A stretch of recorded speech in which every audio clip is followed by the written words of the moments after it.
From the American Academy of Neurology, I'm Dr. Daniel Correa. And I am Dr. Katie Peters, and this is the Brain and Life Podcast.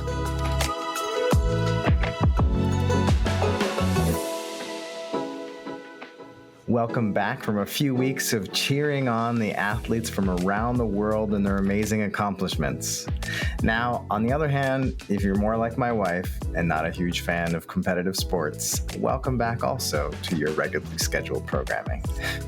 So, Katie, what stuck with you from the Olympics from the last few weeks?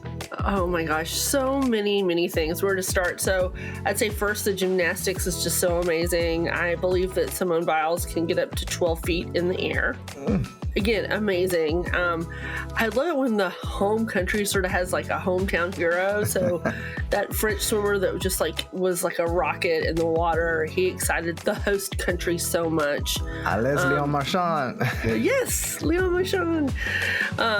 I hope he didn't swim in the Seine, but hey, I think that the triathletes did swim in the Seine, didn't they? They did, yeah. And thankfully, many of them didn't get sick, and we saw amazing competitions. Yeah, so I enjoyed, cheering on the U.S., but also like all the other countries too. It's so much fun to hear people's stories and, how important it is for them to be there.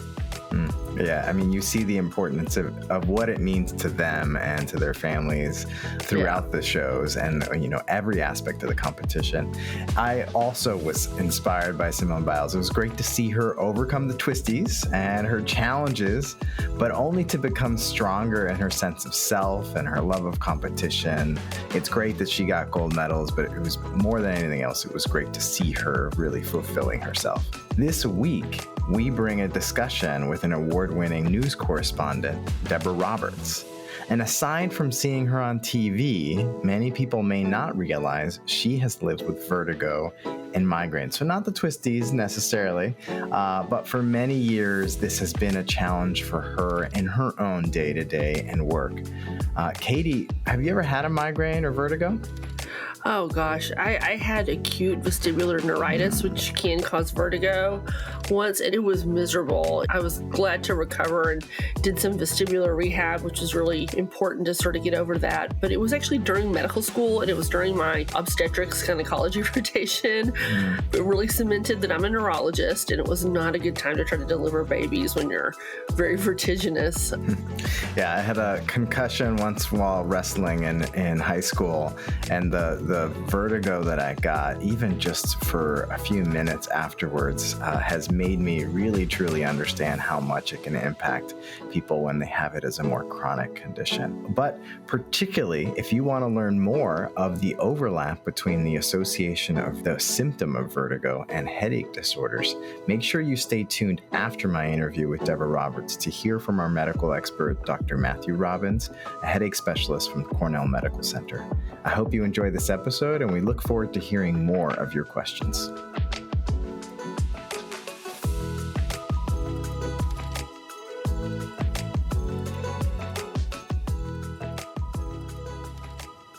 Welcome back to the Brain and Life Podcast. Now, I'm here today with someone who you have all seen on TV in many different ways. Deborah Roberts is an award-winning ABC News correspondent and co-anchor of the prestigious news magazine 2020. She's a media veteran who has traveled the world for her reporting. You may have seen her also on Good Morning America, The View. She's won multiple Emmy Awards for international and national coverage of various world events. In addition, she's a New York Times bestselling author, truly inspiring. I'm not really sure how she finds the time. And throughout all this, she has traveled and reported from around the world, at times coping with vertigo and migraine headaches. Yeah. She's also been actively raising awareness about balanced vestibular disorders and migraines. Deborah, thank you so much for connecting with us in the community. Happy to be here. I'm happy to be able to talk about this and shed some light on a topic I hope will help other people. So, in an issue of the Brain and Life magazine, you share some about the start of your vertigo symptoms in the 1980s. Let's go back before that. What do you remember that was different about moving through life in the world before these symptoms started? It's interesting because I hadn't thought that much about the history of all of this until I started speaking with you all about it. I remember now I'm going to start self diagnosing and I'll have to go back probably and either speak to a therapist or maybe find my old childhood doctor. But I do remember just, first of all, life being just fine, growing up without many problems. But I do remember at one point when I was a child, I think I had like a collision accident. A bunch of kids were playing and I banged into somebody's head or something like that. And I did have a little bit of an eye issue and wound up wearing glasses, but my family wears glasses, so it wasn't a big deal. But I did have like a little bit of a muscle issue with one of my eyes. So I went through life with that knowledge. And like all kids, you have, bangs around the house and so forth. I was a cheerleader and I was active in school. So, I don't remember anything really traumatic, but later in life, and I don't ever think I remember having any blurred vision, any dizziness, anything related to vertigo until this one time in the 80s when I had started my career and I was working down in Orlando, Florida, and I was on my way to an assignment. And all of a sudden, I just saw this aura, like, the almost like the blurring of the periphery of your vision. And I could just sort of feel a headache, like this weird wave coming over me. And I had never experienced that before. And I was in the car and I just thought I was getting a little bit car sick. I was with the photographer I was working with. And I thought I was just somehow experiencing some kind of, dizziness or motion sickness or just something out of the blue. And I had to put the seat back and lie back. And I just remember just feeling really nauseous and just really, really horrible. I don't remember how long it took. Maybe it took the length of the time that we were going to our assignment that maybe I started to feel better. But I remember just that significant day. And I just felt, sick to my stomach and so forth.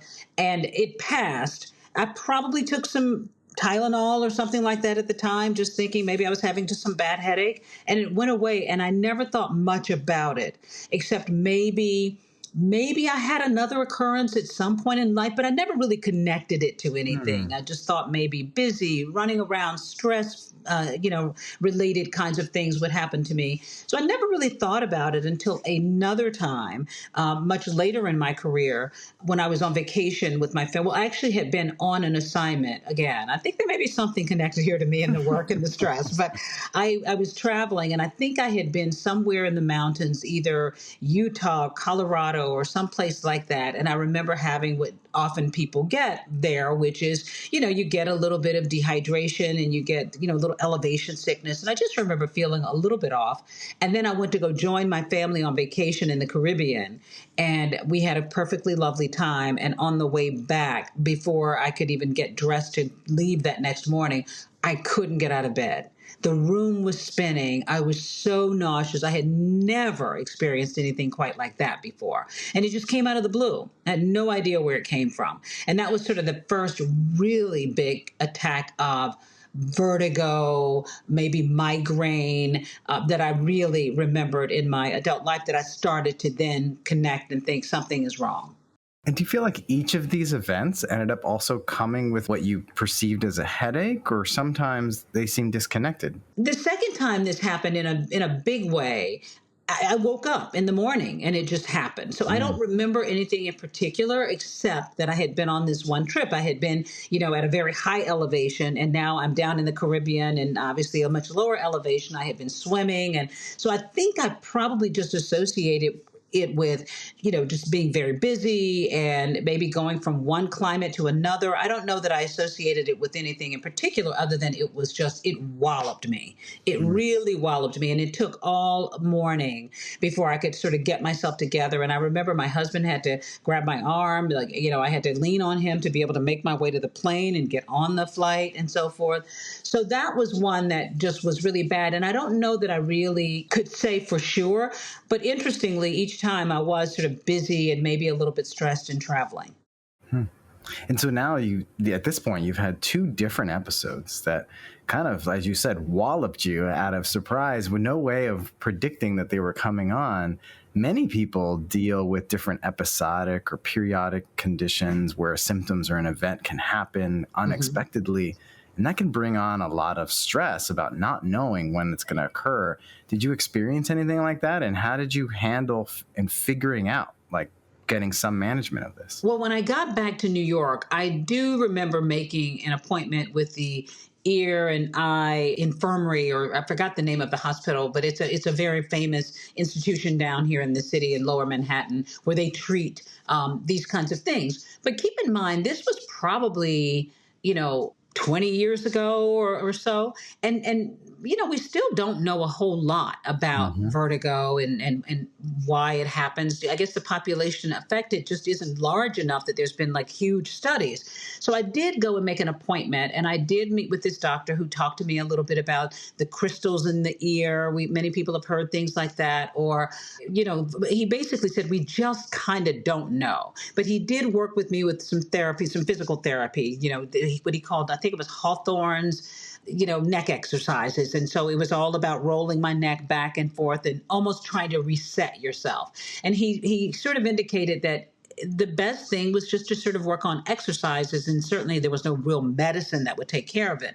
So that helped me going forward after this particular episode. And I kind of didn't think much about it. But yes, to your point, I was a little on guard. I think if I was really busy and very stressed, because I remembered talking to friends who said to me, oh, my husband or my wife, or I know a friend who suffers from vertigo.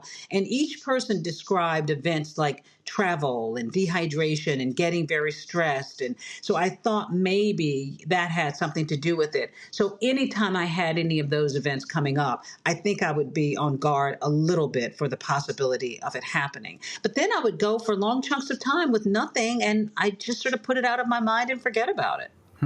And, between friends, everyone seems to have a suggestion, especially when you bring up that you're having any kind of medical symptom. Yes. Then you're plugging it into Google or any kind of internet resource. Yeah, as you said, you find so many different things. How did you put in context and figure out for yourself, what were your own triggers? What did you identify that worked for you in terms of managing symptoms or helping prevent or reduce them? That's a very good point, because I think you do have to sort of just take matters into your own hands, especially if it is sort of sporadic in the way I suffer. I think I just became acutely aware of very busy times. If I'm traveling a lot, if I'm drinking alcohol, say there's been, it's the holidays and I've been to Christmas parties and it's been a week of a lot of, drinking, I'm sort of conscious of the fact that I've been drinking and I could be dehydrated. And especially if I'm about to embark on a lot of travel, and I travel a lot for ABC News for my work. And if I'm very stressed, just trying to take care of a lot of different things and multitasking. I'm a very busy mother and wife and, sister Very and friend.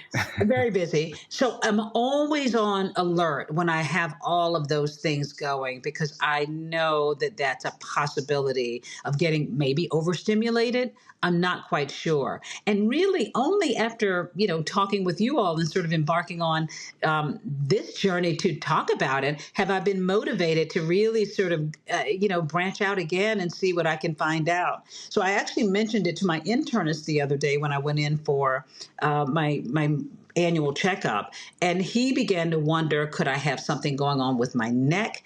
I'm a big workout enthusiast. And so I try to be strong. I work on weight training and all of that. But he began to wonder if there's something going on also in my cranial, region of my body. So there's this whole, is a mystery still. We're all trying to figure it out. But now I'm going to go and try and look into that, and I'm going to have an x-ray and just see, could that be the root of some of this?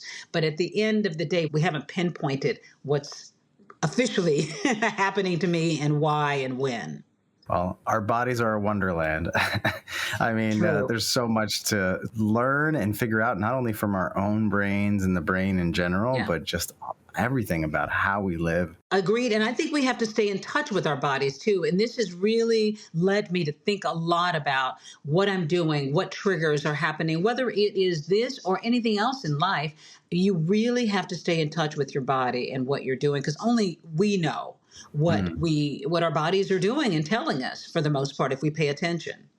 And how do you keep track of this and discussing with your internal medicine doctor and the specialists that you see to manage these symptoms? Well, I have to be honest with you. I'm not the most organized person. I'm not a journal keeper. I'm not somebody who's really like jotting down, like, oh, this last happened to me back in December of, whatever, and this was going on.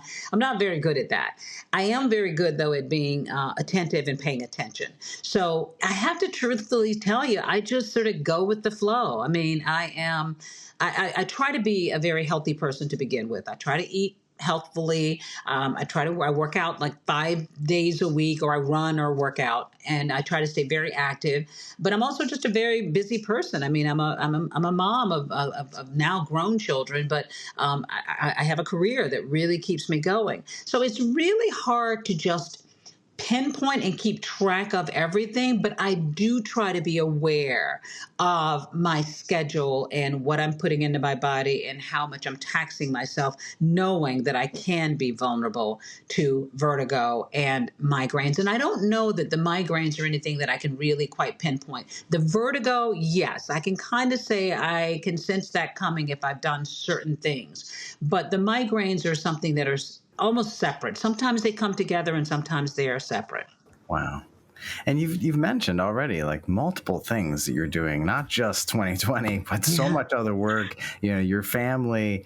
And you said you try to keep attention to all the different things that you have going on. But do you have any quiet points? That's a very good point, and I try to do that. I need to work on that more, and I have to say it's a practice like everything else. And I have friends. George Stephanopoulos at ABC is a big meditation person, and Dan Harris, who used to be with us and left and created Headspace, is very big on meditation. So I know people who do, and I admire the people who do, and I think I've got to make more time. So when I get into a routine of the practice, I do find that it is helpful. And I will say that is something I think I do need to work on more in my life. Finding those quiet moments, finding that time, whether it's 15 minutes or maybe hopefully a little more, where I can just sit and be and meditate. Yeah, I think that first part of finding the spaces for quiet and time, for ourselves and our body, to listen to our body. And there may be other, complementary practices out there along with everything that we're doing for our overall health. Deborah, let's circle back. At the center of it all, what has driven you to find and tell the stories from your reporting over the many years? I mean, throughout all of these, the challenges and growing your family and living this very multifaceted life, what has been the drive to keep coming back to the stories? I am just a passionate and curious person, and I always have been. My oldest brother, told me recently, I just remember when you were little, you were always asking people questions. You were always like wanting to know the when and the why. And, so I guess from childhood, I've always been a very curious person. And so I, of course, fell into this career that just, satisfies that drive.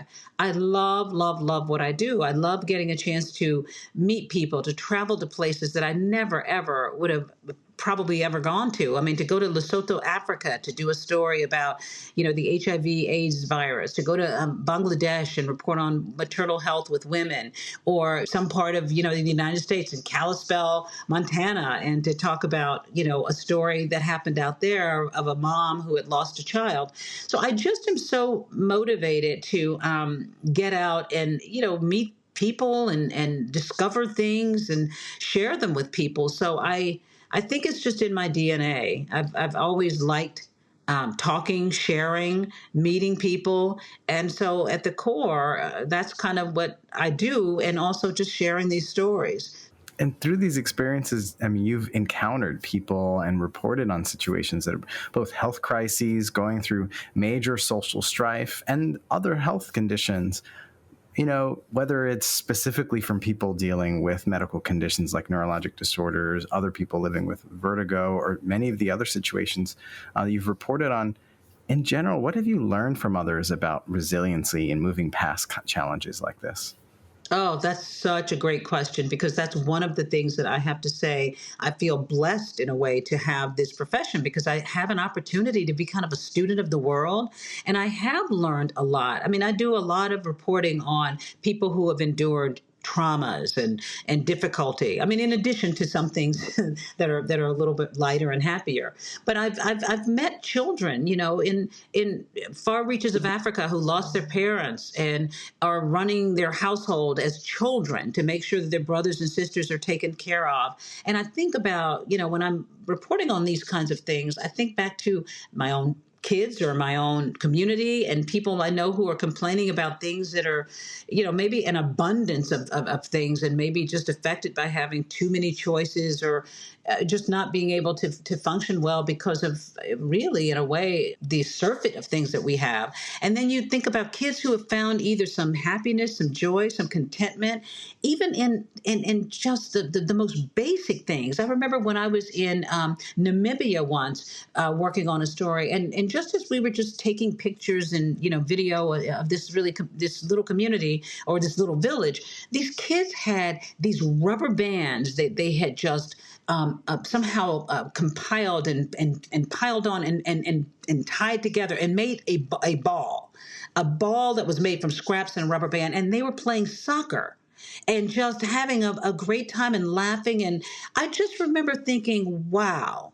Wow, wow, wow. My kids would be, and my producer said the same thing. My kids would be screaming and crying and complaining about this or that, or maybe, I just lost that game. And these kids were finding a little bit of joy in something very simple. And that just was something that I took to heart and I took back with me. And I've learned over the years, too, just in other reporting that I've done, that people who have to struggle in life, particularly people in developing countries, have a brighter sense of hope and resilience, which is so mind-blowing to me, than people who are in countries that are, developed and have so much more, because they know the fragility of life. They know how difficult life can be. So they grab onto the little moments of joy and hope and inspiration. And so that's really kind of, I think, informed my life a lot when I am working on, when I'm doing anything. I think a lot about the people that I have met, people who have been able to pull themselves together and find a way to not only put one foot in front of the other every day, but to find some hope in spite of, dire circumstances. And I've learned that people, we are capable of that, but we just have to believe that we're capable of that, and to believe in some ways that's kind of the only choice we have. You can be defeated, or you can sort of decide to move forward with some hope. And I've learned that, and that has really, I think, helped me a lot in my life when I'm dealing with something difficult. And do you think we have to suffer to have joy? I think we kind of do. And it may not be great suffering. Let's pray it's not great suffering. But I think you cannot compare being happy. I mean, I'm very active on social media. And so I like to try to spread joy. And my brand on my page is really, for the most part, about finding, a little silver lining. And, occasionally I've written about that, maybe I had COVID twice, like a lot of us have in this country. Or if I've had some, other bad something or another, a flu or something, and just felt so awful. And then once you start to feel better, and that first time you sort of step outside and you're, walking to the grocery store, or maybe I'm walking to the park, I suddenly think to myself, wow, you almost have to feel lousy to know what it is to feel great and to appreciate what it is to feel great. So I really do believe there has to be some suffering in your life to be able to appreciate the beauty and the joy and the optimism in life. I don't think you can know what that is all about unless you can compare it to something that is not very joyful and hopeful. I think at every level, the human experience, we all will have and experience some suffering, but taking the opportunity to reflect and find the things that we're grateful for, I think helps find the joy and harness the joy in our lives. Now, coming back to someone else struggling and in the situation of living through vertigo, vestibular migraine, or migraine, and in a similar situation of what you've experienced, what advice would you give them in finding a diagnosis or their own management? I would say to people, you can't ignore it. You got to pay attention to what's happening. It's easy, and especially something like that can feel debilitating at the moment. It's easy to sort of feel defeated, and I think you've got to, reach down and believe that you can overcome it. You've got to pay attention to your body. You've got to think about triggers. You got to think about what you can do to help yourself, because oftentimes, the explanation is elusive. I mean, yes, you can make doctor appointments and you can go and see what you can find out. And I think that's so important. I mean, you have to work hand in hand with your doctor.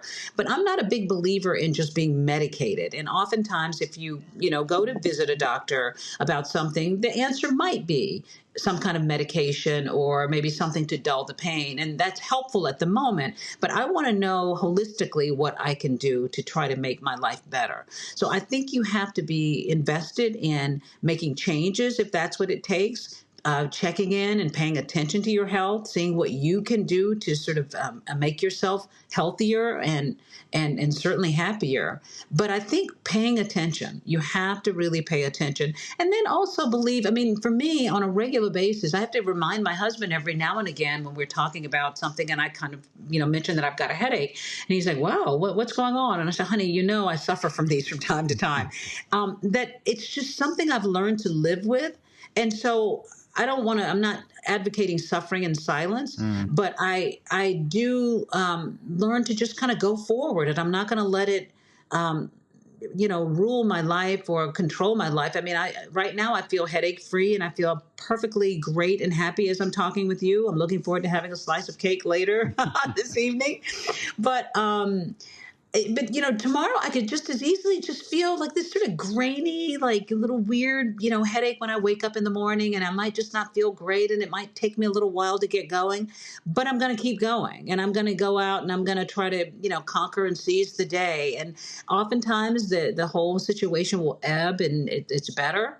And, but mostly I'm living life and I'm getting out there and I'm still doing what I need to do and want to do. And so I think I would say, don't let it crush you. Try to figure out what's going on. Try to fight back. Try to help yourself, and just stay in tune with your body. And for our listeners, we're going to be sharing resources both in the article in the Brain and Life magazine and then the show notes about vertigo, vestibular migraine, and migraine, and also support groups and organizations that offer more information about these conditions. But Deborah, from your perspective, for those who don't understand and haven't had the experience of vertigo and migraine, what do you want them to understand about this condition and these symptoms? My philosophy is never woe is me, and I'm never one to think about myself as somebody who is ailing or dealing with something that's, that's worthy of some kind of sympathy or pity, because it's not that kind of a thing, thankfully. But I would say that it's a real thing. It's something that's difficult. And I forgot, I read a number the other day about the number of Americans who are living with pain. And, there was a large swath of Americans who live with some kind of discomfort or pain every day. And I think that this is sort of in that category too.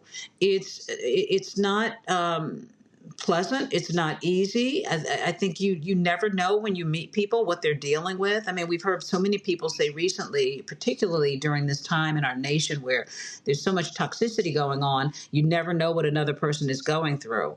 I would say you don't know what another person is going through. And it's the difference between, to me, being able to just sort of live your life and feel, great and happy and living your life with a little bit of struggle or a lot of struggle, depending on the extent of it. And there are days where I'm just not feeling myself. I'm really having to dig deep to go out and do an interview or go out and meet somebody or go to an event and, just try to be pleasant. There are plenty of times where I just don't feel great, but I'm trying to get through it. So I would say, just know that there are a lot of people out there struggling, and it may not be a big struggle. It might be a small struggle, but struggle is struggle, and just to be patient and to have some empathy and some sympathy. And I think more than anything else, when I'm going through these kinds of things, it makes me more aware that there are a lot of other people who are dealing with things, some things that are worse, but certainly dealing with stuff. So let's be patient and more giving and compassionate toward one another. I, I can tell why you are award-winning in many of your shows. I just want to keep talking. I have so Oh many my questions. I gosh. want to hear more and more. I know our listeners do too. I hope this is helpful, and I hope it also shines a light and lets people know that they're not alone. We're all dealing with something. There is usually some kind of help and opportunity to get better, and and a lot of it is just a state of mind too. You really want to feel like it's something worthy of getting better over. Now, for our listeners, stay tuned. We'll be continuing our discussion with our medical expert to discuss vertigo, vestibular migraine, possible holistic approaches so that we can all understand the conditions better, be more empathetic of those living through them, and find our own ways to manage and live better with the symptoms. Thank you so much, Deborah. It was a pleasure. Can't get enough of the Brain and Life podcast? Keep the conversation going on social media when you follow @NeuroDr Correa and @Brain and Life Mag, or visit brainandlife.org.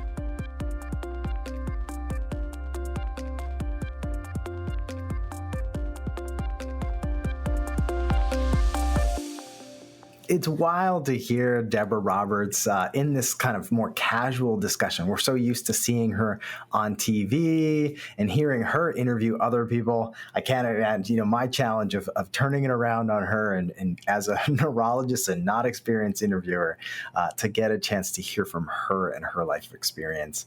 I really appreciated her sharing her experiences with vertigo throughout her life from the 80s until now, and moving through with symptoms of vertigo and migraine, her personal and professional spaces. I'm now joined by another New York area neurologist. I bring to you sometimes a mix of our New Yorkers, Dr. Matthew Robbins, who specializes in the care of people living with migraine, cluster headache, daily persistent headache, and other headache disorders. He's also a leading teacher for other neurologists and a leader in neurology and also the headache specialist communities. I know him as one of my first colleagues I met in the Bronx when I started working at Montefiore and when he was still there with us, and particularly as an inspirational teacher and leader over the years. Today, he helps train students and residents at Cornell Medical Center, and we are happy to have him here on the podcast today to discuss vertigo and headache disorders. Matt, thank you so much for joining me. Thank you, Dan. Thrilled to be here with you and the Brain and Life community. Such a great opportunity. So during our discussion, Deborah drops this term and we bring up this idea of BPPV. So can you explain to our listeners what we're really talking about there and how is that different from just vertigo? Sure. Well, to start, vertigo is just a symptom. And vertigo really just means the perception of movement of yourself around the world or of the world around you. So vertigo, just like headache, is a symptom of many different neurological conditions, but there's certainly a few common vertigo conditions that exist where that is the number one symptom from the condition itself. And what Deborah was referring to is this condition called BPPV, benign paroxysmal positional vertigo. It's really a mouthful, but thankfully it's benign, meaning that it doesn't cause any harm in the long run. Paroxysmal means it just happens in short, although very intense episodes. Positional meaning that this vertigo is produced by how the head or the body's position is in space, and then vertigo. And what the cause of this condition is that there are these canals inside of the inner ear that are shaped kind of like circles or semicircles, and they have fluid in them. And the way in which the fluid travels in these canals sends signals to the nerves that go to the brain to tell where you are in space based on where your head and body are moving. And if there's something that blocks those canals, it can cause your brain to really have no idea where your body is in space, and you can have vertigo. And in this condition of BPPV, you can have these little stones, just like someone could have kidney stones or gallstones. You could have stones in these canals that block the flow of that fluid and really make those nerves go haywire, sending back signals to the brain and feeling this intense episodes of vertigo. And because it's so positional, it means that when you turn your head in a certain way, the stone is going to block up the system all of a sudden, and you get these sudden intense attacks of vertigo.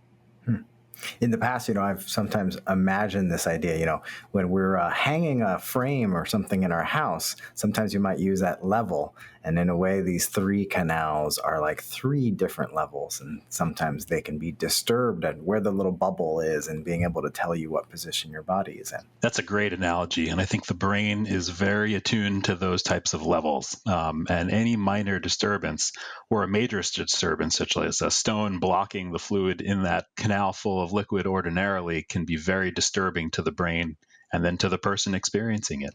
So sometimes, people have heard about these crystals and the canals in your ear and that they may lead to vertigo. But is that the only structure of our brain and nervous system that causes vertigo? Is it all the different syndromes that have vertigo tied back to the crystals and the canals? Well, some are, and certainly this condition that Deborah experienced is, but certainly there's the nerve itself that takes those signals from the inner ear and travels to the brain. And then there are the parts in the brain that actually coordinate all these signals that are received.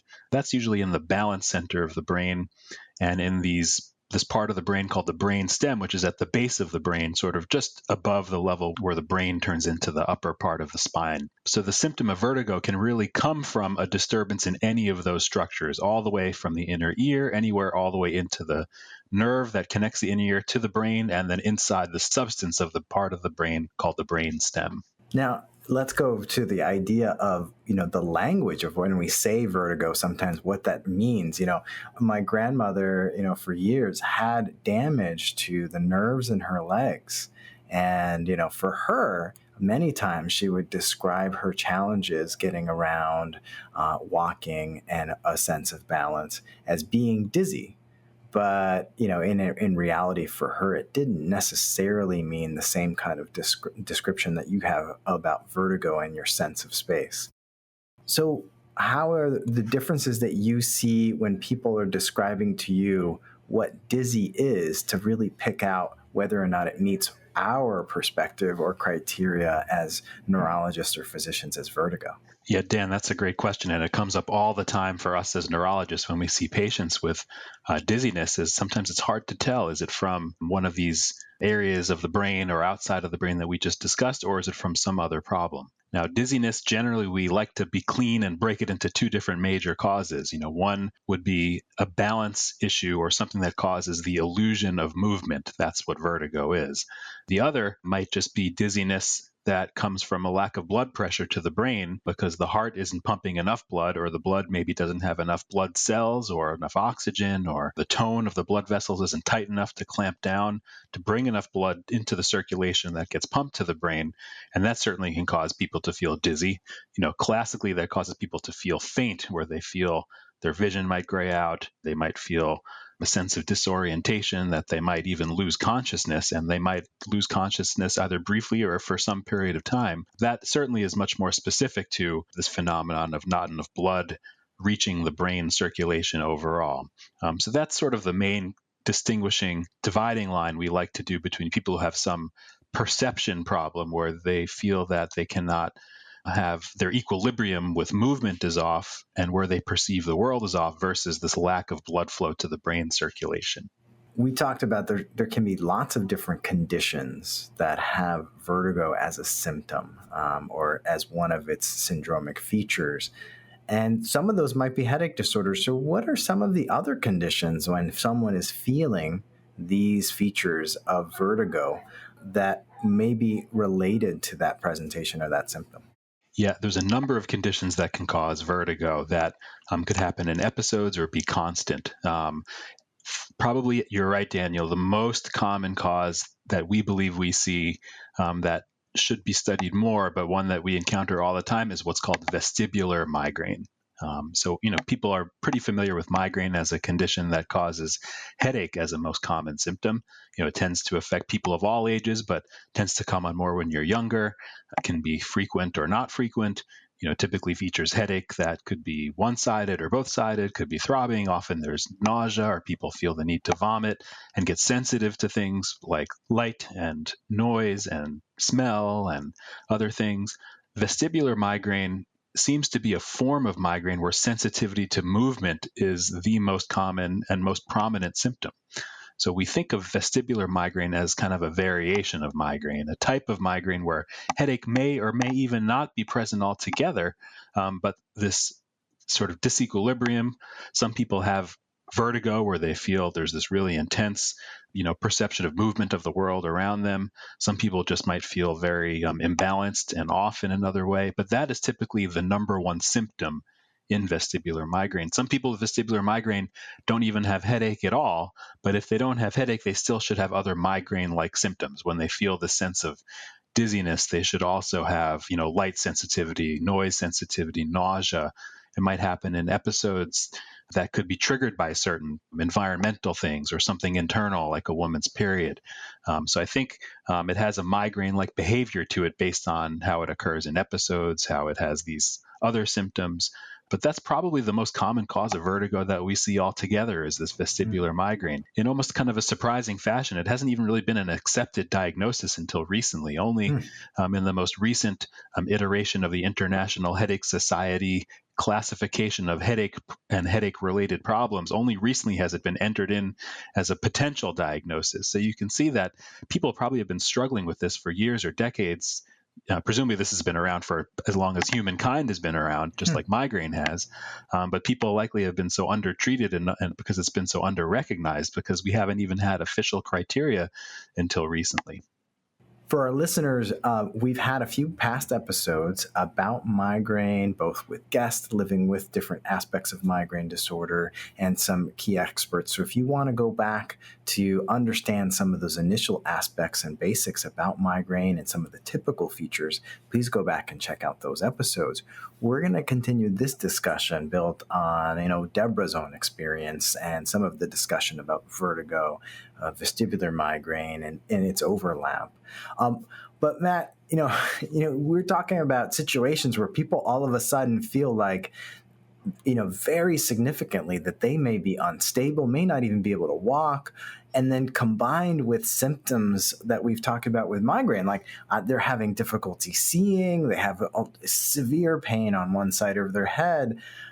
What are some key considerations for help someone who is having these symptoms, or if they hear someone around them who are having these symptoms, when they need to have a more urgent evaluation, or when they should be recording these things and maybe following up in a discussion with their primary care doctor or a neurologist they already see to discuss how their symptoms are changing or evolving?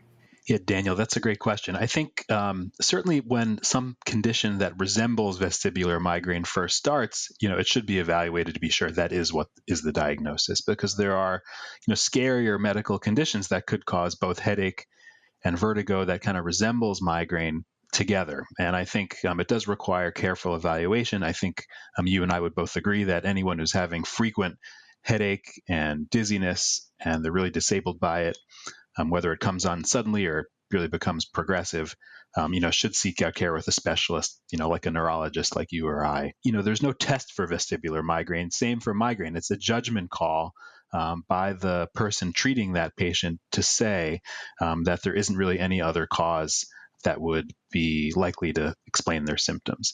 It's a difficult concept for patients and people in the community who have these symptoms, because it's unsatisfying. You have these horribly disabling symptoms that make you feel awful. You can't walk, you're nauseous. They might happen in episodes that are totally unpredictable, or happen really continuously in some unfortunate people.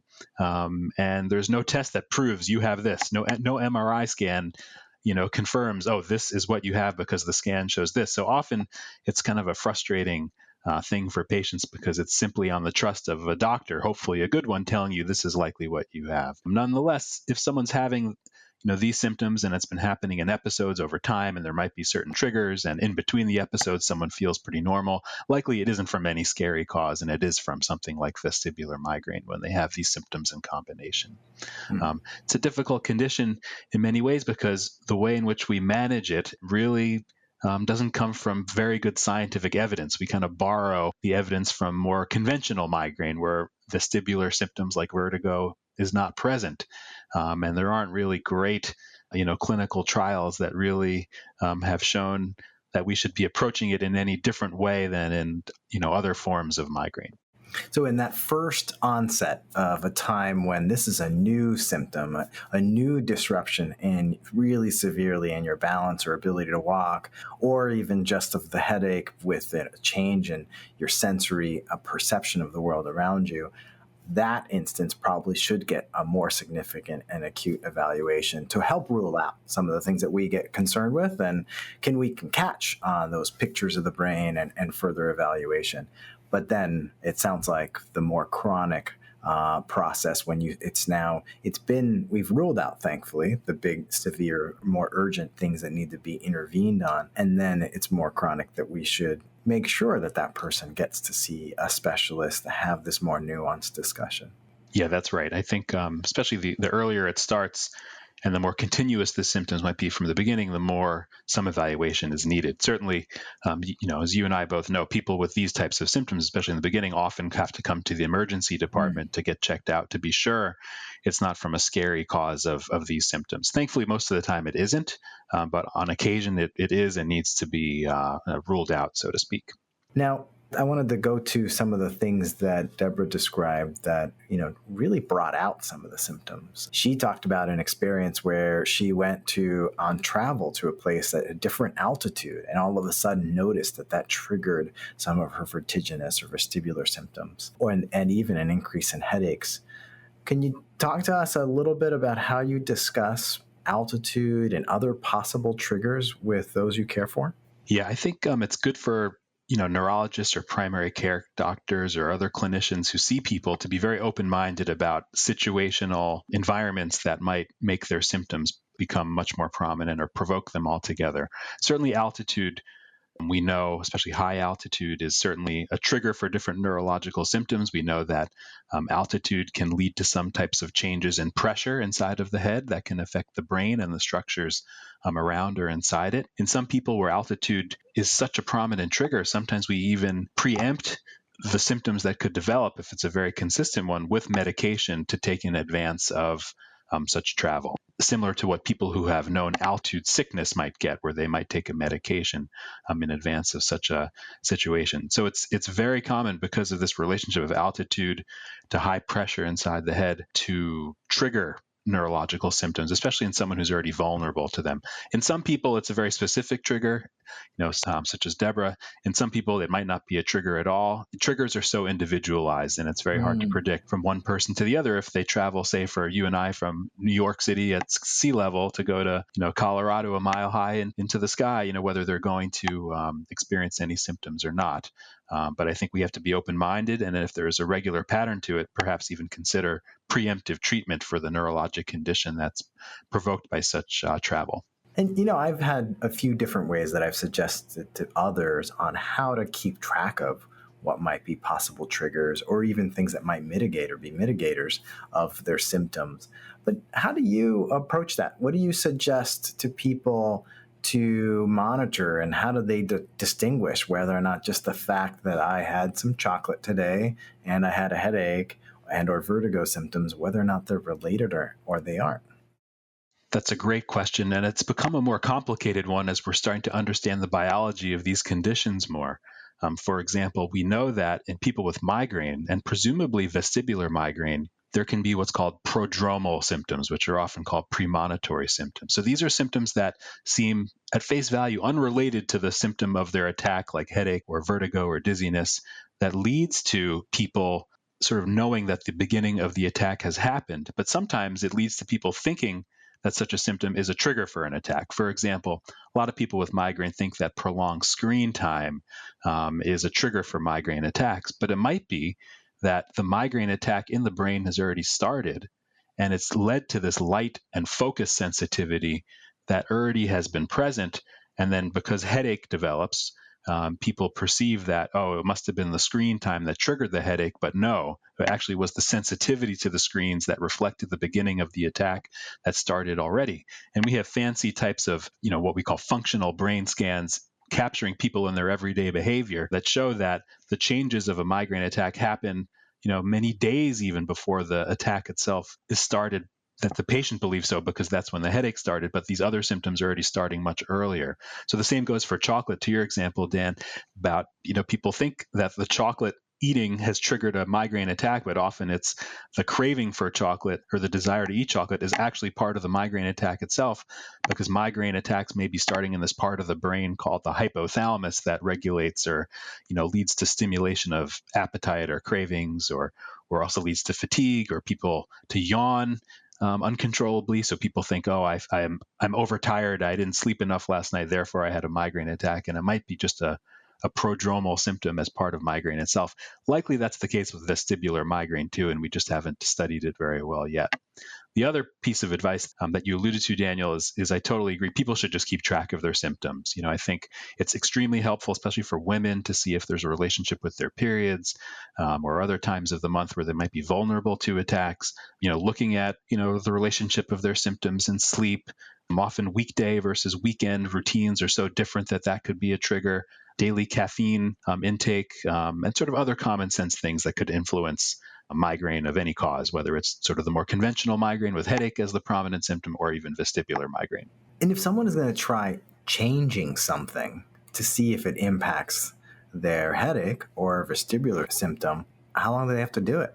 Yeah, people ask this all the time, especially, should we go on this type of elimination diet and how long to do it? And, I really love to eat this certain food, but now I'm depriving myself. We don't want to make people miserable and do unreasonable things, but likely you need to go through at least a month or 2 months of some change to see if it's leading to some sustained improvement in migraine. Migraine inherently is a very cyclical condition. So often it has its own behavior where, attacks could be frequent in some period of time, and then it could be quiet in another period of time. And often it has this roller coaster behavior that we can't always predict. So if there's some lifestyle change, the longer someone does it, the better it is to see if it really makes a difference. But it often is hard to tell. I think us as neurologists or others who provide care to people with neurological conditions, it's really important not to go overboard with some of these lifestyle changes, unless it's something that's very obvious and hazardous to their health, like sleep deprivation, or people who are shift workers who might have a very erratic sleep schedule,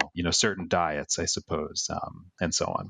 But let's go more realistically. Sometimes a shift worker who's living with migraines can't just get a new job immediately. What are some things that when people are in a lifestyle or a situation that they can't change, their day-to-day schedule, or their kids disrupting their sleep schedule isn't necessarily go away? Are there some modifications and suggestions you discuss with people in those situations that then can otherwise help them with their symptoms? Yeah, sometimes there are common sense things that could be done. Sometimes it's on us to advocate for them to have some type of workplace accommodation if that's an option. So I think we have to be open to that. But often if someone is in the face of some trigger or aggravating factor that's just not realistic to change, then that just might mean they need medical therapy to get their condition better. So often when it comes to migraine or vestibular migraine, what we mean by that is often what we call preventative treatment, some treatment that you use or take every single day to reduce the frequency and intensity of their episodes. Now, we've talked that there's been a lot of varying information out there about some of this information, both disorders with vertigo, headache disorders. There can be lots of varying information about things like triggers and things like that. Are there reliable resources that you refer those that you care for to, so that they can learn more about their condition and symptoms? There are. I think a couple of resources that are excellent. The American Migraine Foundation has a lot of different resources that's very searchable to find, especially about migraine and vestibular migraine. Those are very excellent resources, and there have been webinars and recorded events that people can watch to get a little bit more detail about those in that domain. The American Headache Society has a lot of different modules for healthcare providers that patients could suggest to their clinician to take a look at, including, modules for primary care clinicians that include content about vestibular migraine and migraine overall. And that's been a really fantastic resource for patients and clinicians. And often, we have to learn from each other. These, a condition like vestibular migraine is, although it's not new in terms of our belief that people have experienced it since the beginning of humanity, it's newly formulated as a criteria for diagnosis. So lots of people just don't know all that much about it. And the hope is that all these great innovations in migraine overall, in terms of treatments, will carry over to the better management of vestibular migraine too. And you've helped push that a lot forward, both writing books and chapters and helping with education of other physicians. What are some of the key areas where doctors and neurologists need to improve our understanding and supporting this community? Yeah, I think people with migraine, and certainly forms of migraine that are not as well recognized, such as vestibular migraine, are often subject to a lot of stigma. And this stigma could be in part related to the sex or gender of individuals with migraine, because it disproportionately affects people who are women, people who are underserved.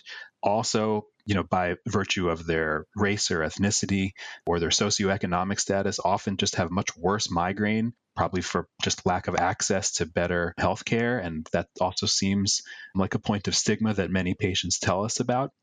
So I think one thing is to really be understanding. We have to appreciate that neurological symptoms can be very broad. Vestibular migraine is a great lesson that a condition like migraine might not even have headache at all. And all the patients who've been telling doctors like that for years and have been written off now are kind of having this validation that they have a real condition that has diagnostic criteria that deserves treatments and clinical trials by researchers to investigate.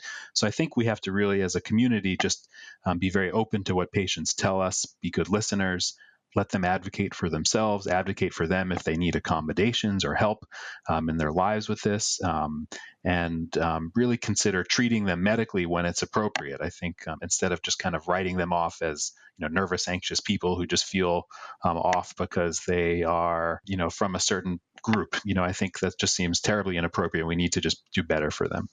And you've highlighted this way that there can be learning in both directions. And what have you learned from the community that you have cared for over these years? That's a great question. I think patients have told me to be humble. I think a lot of times what we think is one condition could actually become something else.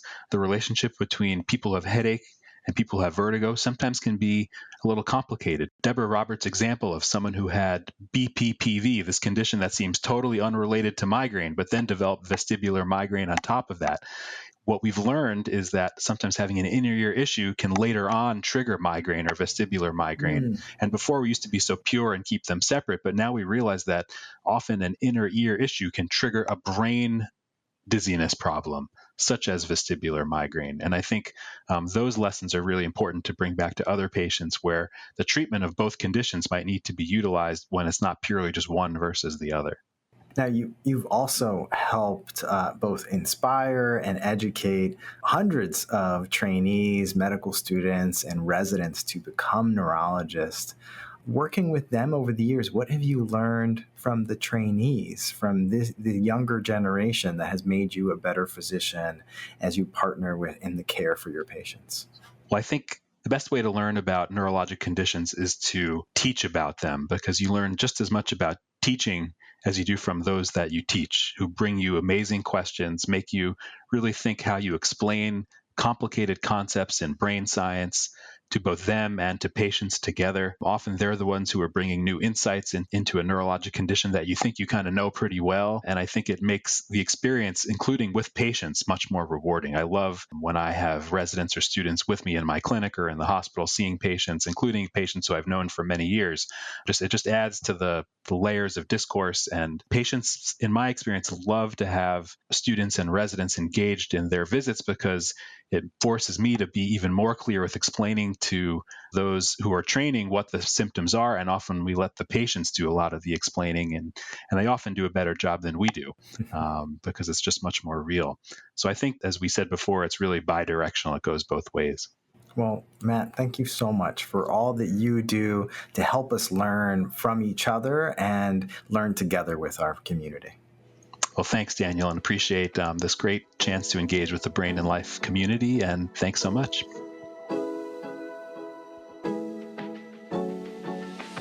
Thank you again for joining us today on the Brain and Life podcast. Follow and subscribe to this podcast so you don't miss our weekly episodes. You can also sign up to receive the Brain and Life magazine for free at brainandlife.org. Don't forget about Brain and Life en Español. Also, for each episode, you can find out how to connect with our team and our guests, along with great resources in our show notes. We love it when we hear your ideas or questions. You can send these in an email to blpodcast@brainandlife.org. and leave us a message at 612-928-6206. You can also find that information in our show notes, and you can follow Katie and me and the Brain and Life magazine on any of your preferred social media channels. We're your hosts, Dr. Daniel Correa, connecting with you from New York City and online at NeuroDr. Correa. And Dr. Katie Peters joining you from Durham, North Carolina, and online at Katie Peters, MD, PhD. Most importantly, thank you and all of our community members that trust us with their health and everyone living with neurologic conditions. We hope together we can take steps to better brain health and each thrive with our own abilities every day. Before you start the next episode, we would appreciate if you could give us 5 stars and leave a review. This helps others find the Brain and Life podcast. See you next week.